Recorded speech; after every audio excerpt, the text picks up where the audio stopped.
Hikaru, you have played Norway Chess before. What is the one thing special about this tournament?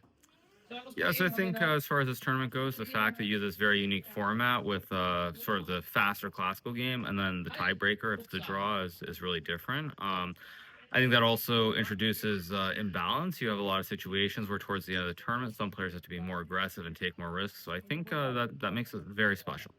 Okay, and do you have a favorite game from your previous edition of Norway Chess? Um, I mean, if I had to pick a game, I probably would say the win in 2023 against Fabiano is my favorite game. No doubt there are other games I played over the years, but that one stands out because it's the 1 year that I won this tournament. Right, and what do you think about the field this year? Yeah, so I think the field this year is quite different. You have 5 of the 6 top players in the world here. You have Gukesh, who strangely I think at the moment has a lot to prove, which is weird considering he's a world champion.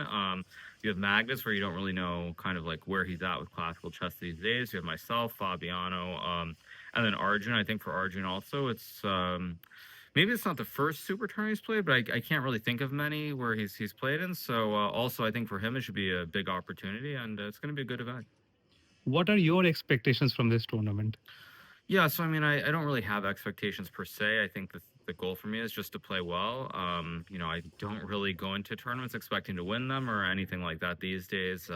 Obviously, I did quite well in the American Cup about a month and a half ago, so I think I have good chances. But I would say that a lot depends on the classical. I think at the tournament we'll know very early. I would say in the first 2 rounds we'll know whether it's going to be an event where there are a lot of decisive games in classical or it's going to come down to a lot of the tiebreakers. And I would say that if I'm able to generate winning chances in classical, I'm going to have a good tournament. Otherwise, I'll probably finish somewhere in the middle of the field or maybe towards the bottom. We'll see. Absolutely. And as you have been to Norway before, would you like to suggest our viewers one thing or one experience they should do if they, or a food they should try if they come to Norway?